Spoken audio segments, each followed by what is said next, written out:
Welcome to Mobility Matters, the biweekly podcast covering transportation topics of interest, presented by the CITT, Citizens Independent Transportation Trust, the organization overseeing the use of the half-penny sales surtax in Miami-Dade County. Thank you for joining us as we stream directly from the Community News Network onto the social media platforms of Miami's community newspapers and the Transportation Trust. I'm Cheryl Mizell, CITT Ambassador Program Coordinator, and today for your regular host, CITT Executive Director Javier Betancourt, keeping you informed about the volunteer CITT ambassadors who ride transit as secret shoppers, use a mobile app to give feedback about their experiences, and receive points that they use to redeem rewards right inside the app, all to help us to improve transit services here in Miami-Dade County.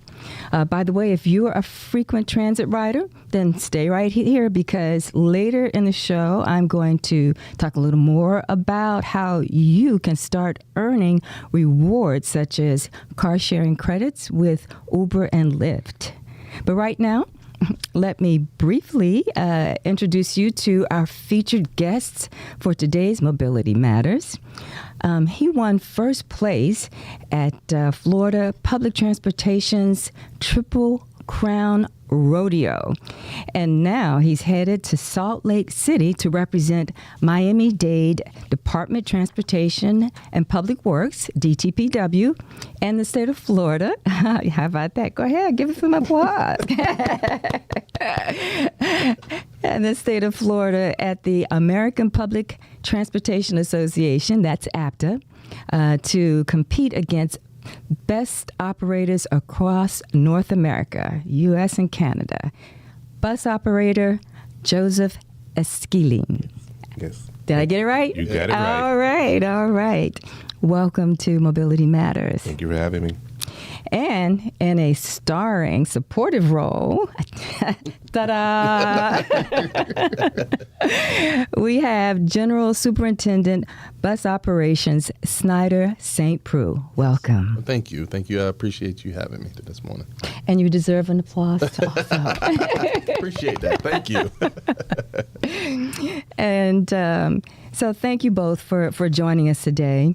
And Joseph and Schneider, before we get started with our conversation, I'd like to reach out to our viewing community to invite them to please visit our webpage to learn more about the CITT and to apply to become a CITT Trust member or a CITT ambassador. That's miamidade.gov/CITT. As I mentioned earlier, if you or someone that you know is a frequent transit rider, then and if they like to give feedback, a lot of people like to give a lot of feedback about their rides. So, and if you'd like to help improve the transportation services and receive rewards all at the same time, I mean, that's great. You get to, share your comments, give feedback and get rewarded for it. You want to take a picture of the QR code when it appears on the screen, and it'll take you directly to the web page. And there you can learn about the program. You can apply to be a CITT ambassador, or you can, like I said, learn about how to become a trust member with the CITT. Now, in my conversation with Joseph and Schneider, we're going to learn a little bit about their backgrounds and the career paths that led to this phenomenal win. So we'll get started and also find out, what's next on the journey. What's ahead after, you've got that much behind. How much more is ahead? So let's get started with you, Schneider St. Preux. Tell us a little bit about yourself and, your background. All right. Good morning again to you and everyone that's out there listening. So a little bit about myself. Schneider St. Preux, I'm the General Superintendent of Bus Operations. I'm responsible for overseeing the day-to-day operations of bus.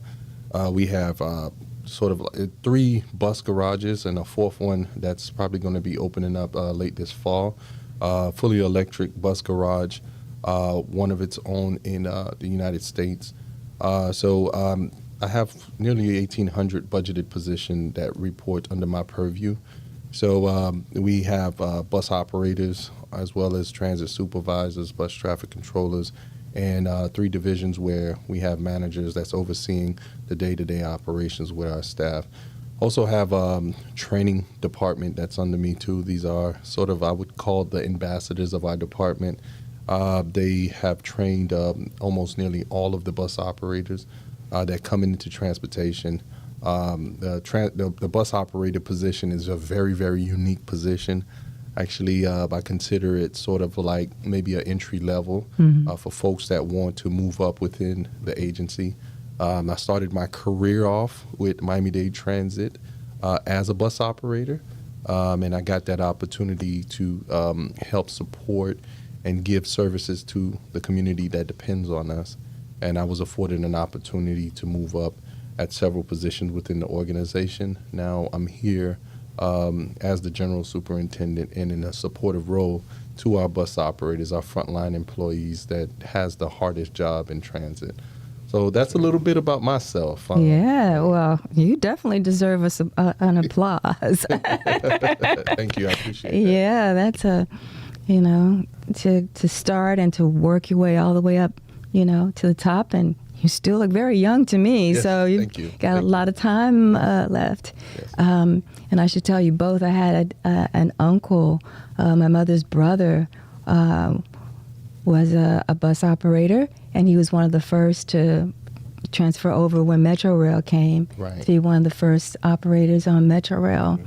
Yeah, he passed a couple of years ago, but he was very proud of the time that he served. Yes. Yeah. So that's why I say that these bus operator positions are like entry-level positions, because our department provides several opportunities for individuals to move up within the ranks. So you don't just hire a bus operator to be a bus operator sometimes. You hire them to be train operators, just like your uncle did. Mm-hmm. You hire them to be transit supervisors, bus traffic controllers, or general superintendent like my position.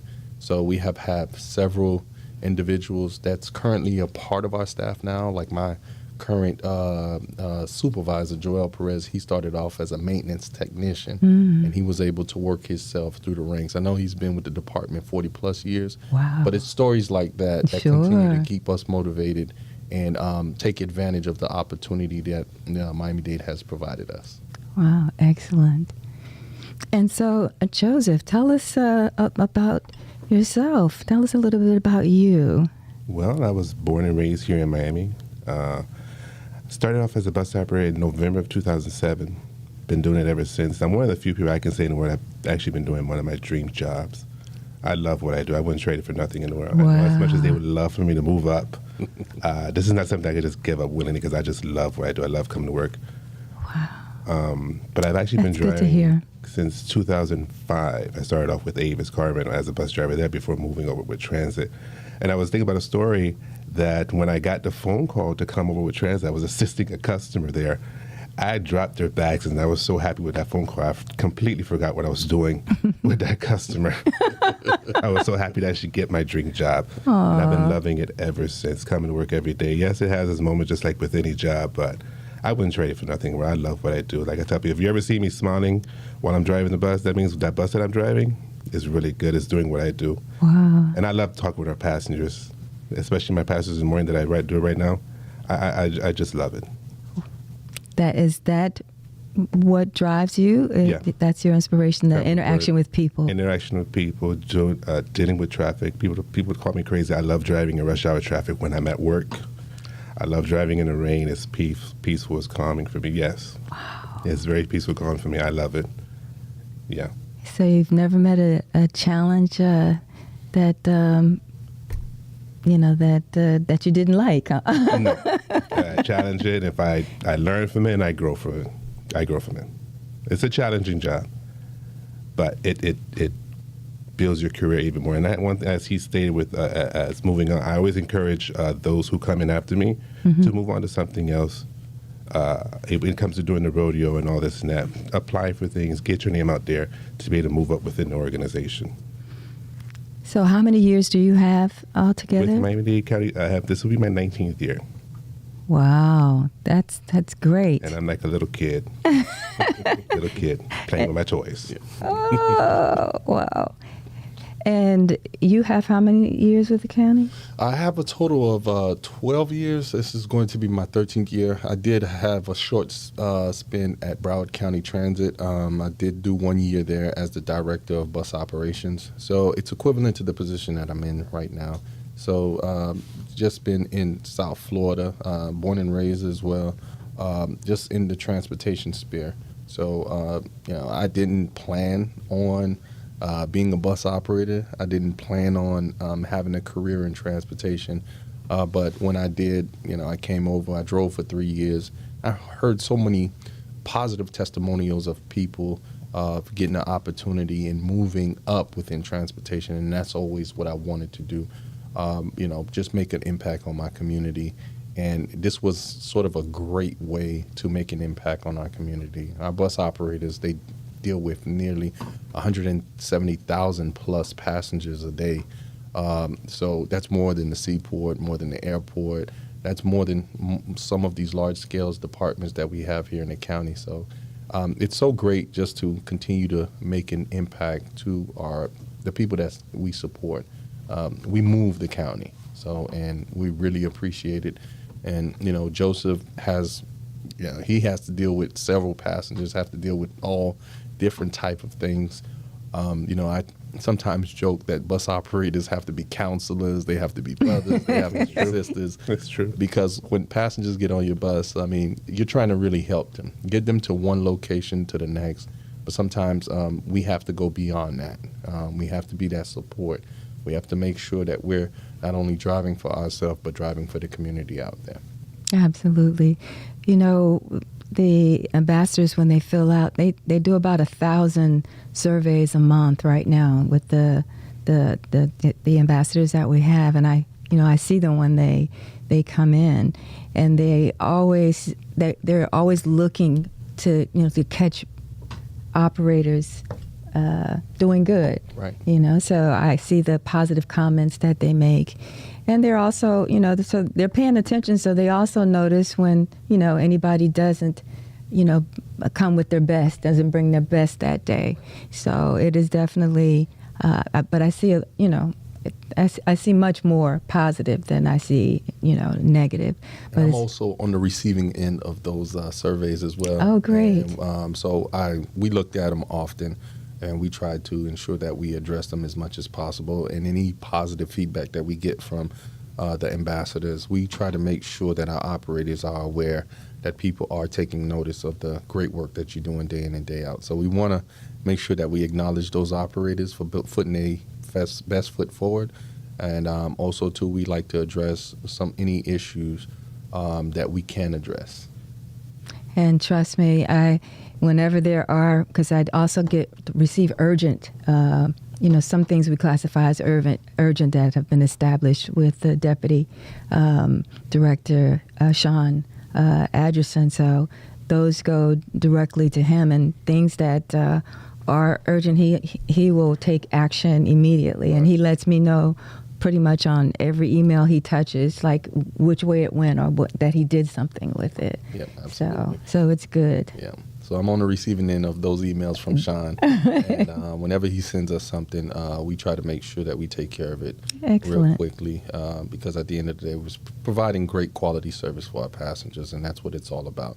So we don't take it as this person is just whining and complaining. Actually, we take it as this is a good opportunity for us to improve our transit system. That's great to hear. Mm-hmm. That is great to hear. Sure. And so, Joseph, let's talk about the big win, the Triple Crown. So the first, when I saw that it was spelled out rodeo, I was like, is that the way you spell rodeo? Right. And the same thing happened with Carmen in the office. She, when she was sending the invitation, she was like, Cheryl, come here.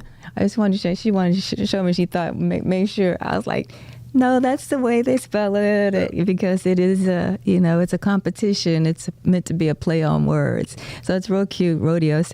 So they haven't been, riding horses. Definitely not. or wrestling cattle or anything like that. Right. Joseph has been out there, handling those, the buses, and I mean, apparently slaying, the competition in the process. So talk about it. Tell us what it meant to you. What was your inspiration for, getting involved in this? And this isn't your first win. I saw some previous wins. I have a whole lot of wins. Let's talk about it. 2016 was the first year that I've done it. Oh my God, you're a professional at this point. That was the first year they brought it back after a bit of a hiatus. I see. And it was on my radar. I've been wanting to do it ever since I first found out about it. And when they brought it back in 2016, I signed up for it. And that first year I did it, I won. For the county? For the county. Okay. Out of the 8 years I've won it, one here at the county, I've lost one, which was in 2018. Is that when Talisa? She won it in 2023. 23, okay. Yeah, it was another operator who won it in 2018. It was funny, me and him were always out. I was always first, he was second, so he happened to beat me that year, and he came first, I became second. And in 2017, my second year, I won the state rodeo. Then, okay, I went off to the national competition, which was in Reno, Nevada. Okay. Out of 80 operators from across North America, I came about 30, which was, I say, was great for my first time there, which actually surprised me too, because that's where, being at the national level, I learned a lot of maneuvers, actually watching those who's been doing it for years and realize how serious they take it. It's like a Super Bowl for some people because they give you a ring if you win the Nationals, you get a steering wheel trophy. And I've learned from that, and I've progressed from it. And then from that point on, I came in third a few times at the state level. I was not happy with myself because I know I could do better. Well, placing, out of the whole state, I mean, that's still an accomplishment. Going against the best here locally and then going against the best within the state, it's a great accomplishment. It's a great feeling knowing that I beat all of them. And I tell people, I still get nervous. Sure. To this day, I still get nervous. Even going for our local rodeo, I still get nervous, even though I make it look easy. I still be nervous behind the wheel. It's not as easy as it looks. You have to be precise. You have to know when to make the turns. You can't turn too late, you hit the cone. Turn too early, you hit the cone. So it's not as easy as it looks. So describe, what the competition course looks like. I mean, well, there's 10 obstacles we have to perform when it comes to. And it just depends on how they set up. You have a left turn you have to make. You have to service 2 bus stops. One is called a serpentine. That's picture a roundabout. It's like going a roundabout with a cone in the middle. And you have to go in between cones, in between that cone and other cones without touching the cone. And then we also have what is called an offset, where you're going between one cone and you have another cone set up to your right-hand side. You have to maneuver a 40-foot bus to get in between there without touching the cones, without the back touching the cones, without the front touching the cones, without the side touching the cones. And the real dual clearance, where you have to get the right side rear tires through tennis balls that are only set about maybe 3 feet apart from each other, without touching the tennis balls on the right and the left-hand side. And then we also have the diminishing clearance, which is everybody's favorite part of the course. What's it called? Diminishing clearance. Okay. Where there are barrels. That's an interesting name. Where there are barrels. Sounds challenging already. There are barrels set up, and you have to get the bus through that within 20 to 25 miles an hour to stop at a cone that's made yay high, within 6 inches of that cone from the front bumper or bike rack. 6 inches. Okay. And you have to bring it to a smooth stop, and then on top of that, because you lose points when you're driving too. What's a smooth stop? Without jerking the bus. My brother and sister accuse me of that all the time. When they ride with me, they don't like to ride with me because I guess I hit I respond to the traffic. Yeah. Let's put it like that correctly. And I think the St. Preux and our instructor, Special Instructor Perez, who's been training me on and off, grinding me, but through our training, through my course, and through our training, we won state. Wow. Now, when will the nationals in Salt Lake City take place? It will be May 15th through the 19th. The rodeo itself is on the Sunday, which I believe is the 18th. The 18th or the 17th. And you've competed in the nationals before? Yes. Okay. It was in Reno, Nevada. Okay, that's when you mentioned before, yes. Yeah. Mm-hmm. Wow, so are you excited about that? I am excited. That's one of my ultimate goals. I would love to win the nationals. I just want to have my names right there in the books. I want my ring, and I want that steering trophy, which I'm going to go for this year. And besides the ring and the getting your name, do you get any other prizes? The bragging rights. They're number one in the nation. There's no cash money, no. There is cash money. I can't remember the exact total amount, but there is. That much, huh? You can't even remember how much it was. And then we also have what is called a grand champion. Is where my score, because we also have a maintenance team, which I'll be going with Jacksonville. And if my score matches their score and we have the highest overall, we'll be considered the grand champions in the nation. Wow. And I see so actually it's not just what's happening in the U.S. I see Canada's involved in when you go to. Yeah. They come down, they send some of their operators who are within North America who wants to come down and send their operators to participate. One operator from every agency within the country. Wow. So who knows how many is going to be there this year. Well, it sounds like you got a lot to look forward to. And how often do you actually train? How often do you train now? About twice a week. Twice a week. We do twice a week. And in addition to your everyday driving, right? My everyday driving. Mm-hmm. Deal with my passengers, go out there and train. Wow.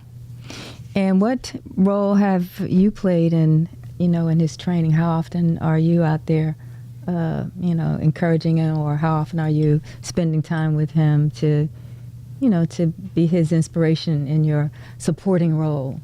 So I just make sure that he have all of the resources and that he has the time to train. Right? There you go. I could say that him driving a bus every day in South Florida's traffic is good enough training.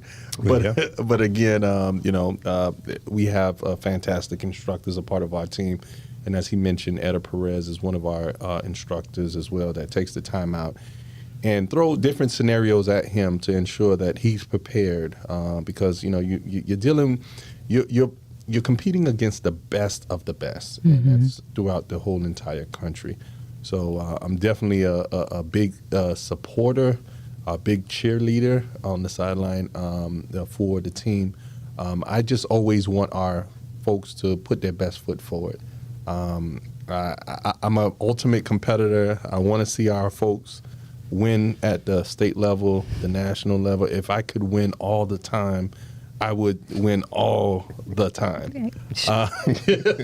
Esquilin is one of our best operators that showcase his skills, and it's not just him. It's I think the last rodeo that we had in January, we had close to 40 of our best operators competing. So you have to meet a certain criteria. So some of the criteria are not having accidents within a certain time frame. Also, you have to come to work. You can't have certain complaints or what have you. So those are some criteria that the employees have to meet. So these are the best employees as it relates to performance, that's showcasing their skills. So I'm definitely there to support them. Any tools or anything that I could do from my level, I'll be there to ensure that they have it to bring back the title. There you go. And we're going to bring it back. I can't wait to hear about that. Just kind of looking back through this more recent. You mentioned, this isn't your first win. What were your favorite? Maybe your favorite moment, or what moments stand out in your mind as you go through this winning having the support staff, the support team, seeing everyone be happy for my win. Having my cheerleaders there. That's I have some nice. cheerleaders that come up with me, and I love them to death. Oh, like He has real cheerleaders. Real cheerleaders. We're talking about some bus drivers. They have their costumes made. They're cheerleading attire. Wow. And sometimes I think we kind of surprise the individuals at the state competition because they have their pom poms. They'd be surprised. Yeah, this year every obstacle. Pom-poms too. Pom-poms. That's great. I All love we're it. missing now is a bullhorn or an air horn. I love it. Throughout this year's competition, and I think it was like last year as well, but every obstacle that Esquilin went through, and we started cheering him on because we didn't see any cones fall or he made an error. Even if he did make an error, we were still cheering Of for course. him, and we were going crazy. And then every time, we got everybody to start looking like, okay, what's going on over there? So he went through an obstacle. Everybody went, they went crazy for him or whatnot. And I could hear them on the bus, too. Yeah, so we try not to distract them, but again, we like to show support to our home team, our home team individuals. So a lot of those cheerleaders are bus operators that work with Esquilin, and they know how hard and how much work he put into competing at this level. And he's a competitor as well, and he wants to win. And we're going to continue to show him support all the way to Salt Lake City. Absolutely. Well, if you just joined us, this is Mobility Matters, the podcast presented by the CITT, Citizens Independent Transportation Trust. And we're streaming directly from the Community News Network on social media platforms from Miami Community Newspapers, as well as the Transportation Trust. And if you will, we invite you to follow us, the CITT, on social media at GoCITT Transportation Trust and hashtag CITT Ambassador. And of course, please remember to like us when you visit us. I'm Cheryl Mizell, your host, and I'm also the CITT Ambassador Program Coordinator. And this morning, my guests are Joseph Esquilin. I like to say it. As well as Schneider St. Preux, and with Miami-Dade Department of Transportation. And we certainly thank them for joining us today. And if you, the viewer, if you miss any part of the show, you can watch it from the beginning. Just check back to the links and the full video on our pages. And we also have a YouTube page now. So you can watch all of our podcasts that are there. So the other thing I was going to ask you about, I would just tell you about that I did have a chance to interview Talisa. I think that's her name. The first, I think she was the first bus operator, female bus. Yeah. So that was quite an experience to have a chance to interview her. She was also very excited about it and very, proud of her win as well. So what kind of feedback have your riders, have they seen some of the, the publicity about it? Are they No. recognizing you? No. No? Everything's done behind the scenes in a sense. Okay. It's out there, but a few of my colleagues, friends, they've congratulated me. And my family's there to support me. My parents are extremely proud of me because they know that I'm doing what I love to do. And they're extremely proud of me. Well, that's great. And in terms of your day-to-day experiences, you talked about in the beginning how, what really inspires you to do this work is your interaction. Talk about some of your day-to-day, those experiences that keep you plugged into your job. Well, I do the Route 3, which travels up and down Biscayne. I do that Monday through Friday, and I have my morning group of passengers. when I get to the end of the line, I go to, as I'm coming back from the bathroom, and they're there standing there with smiles because they're so happy to see me because they know I'm going to get them there, and they know they're going to be able to sleep on the way. They don't have to worry about me jerking the bus.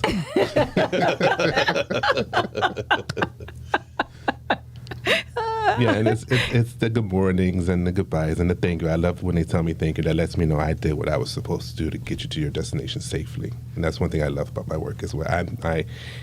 I don't just, I take what I do on the road and I apply that to the streets to get our passengers to where they need to go safely. I don't want nobody to come up and thinking, oh, this bus driver is bad, because we're not. No. We're here to get you there. And we're going to get you there as safe as we can. Might not be on time, pending traffic, but we're going to get you there. You have any tips, to in terms of, how passengers can get the most out of their experiences on the bus, how to get where they're trying to go, or to get help from bus operators? Yeah, have your fare ready. Have your fare ready. If you have that fare ready, I can get you to your destination a lot faster. That's all I ask. And have patience with us. Just have some patience, and we're going to get you there. That's all I got. And what about you? Well, being pleasant with the bus operators, because, like I said before, a bus operator position is the hardest position in transit. We're frontline employees that have to deal with 170,000 plus passengers. We don't wear guns. We're not playing cops and robbers. We are here to serve the public. And we just want passengers to know that, hey, what we're doing is trying to get you to where you need to go safely and on time as best as possible. So, being cordial with the bus operator, we're willing to help you, give you directions, giving you instructions. Everybody's entitled to, having a bad day every now and then. But, our bus operators are humans too. So these are individuals that have family members, that have individuals that they're taking care of at home.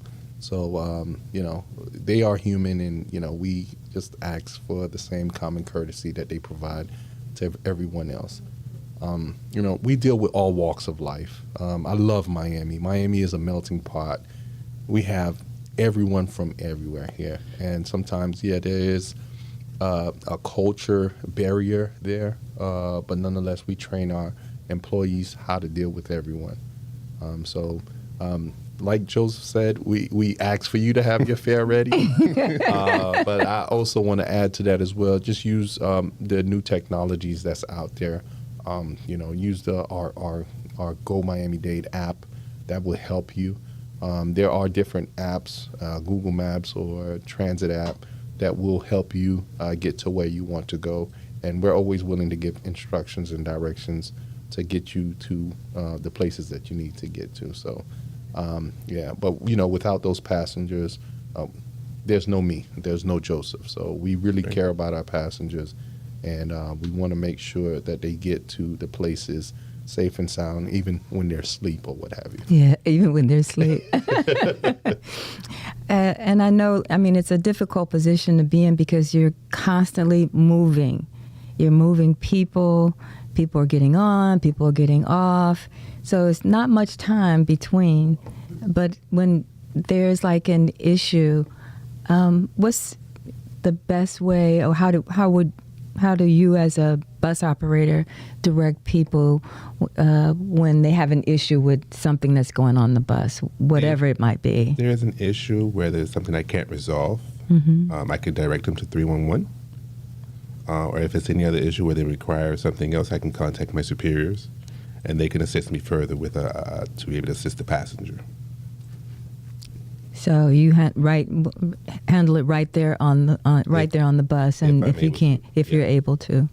Yeah, that's the only thing. When you think about it, it's a difficult position. You're trying to drive, so you don't want the bus driver to be distracted. We want the bus driver to have full attention, but at the same time, there are things happen on the bus, and some people want to report issues, and some people want to cause issues. Right. But anyway, Well, is there anything else that you'd like to share before we close out this morning that we haven't talked about? I could go on, but I see my time is running out over there. I'm going to do everything I can to bring home that national trophy to here to Miami-Dade County. That is my promise. That is my goal. Okay, well, we want to hear about it. I want to be able to follow up, at least in social media. We'll be able to share it on our pages, so please let us know. Anything you'd like to say before we close out? So, we're still hiring for bus operators as well. So if anybody wants to, is looking for an opportunity, I shared sort of my testimonials, and Joseph shared his as well. So anybody that wants to join the team and be a bus operator, or even want to move up within the organization, because when some people think transit, they only think of buses. Right. So transit is just more than buses. We need administrators in the background to continue to support the buses. There you go. You have your administrative staff, you have engineers that need to build stations, you have facility workers that need to maintain the stations or what have you. So it's a good career opportunity for individuals. And, continue to ride transit. We're trying to get more vehicles off the road as much as possible. I know everybody likes to drive in their fancy vehicles or whatever, but riding our buses, it's a good means for our service to continue to support the constituents of Miami-Dade County. Absolutely. Well, thank you to both of you for coming on this morning to Mobility Matters. Our special guest, bus operator Joseph Esquilin. Thank you for having me. And General Superintendent, Bus Operations, Schneider St. Preux. Thank you for having me. Well, we appreciate you both coming this morning. And if you will visit the CIT website, you'll find more information about how to become a CITT Trust member or an ambassador. I'm Cheryl Mizell, your host, and the CITT Ambassador Program Coordinator. Please join us again in 2 weeks when Javier Betancourt returns as your host of Mobility Matters. Until then, keep moving forward.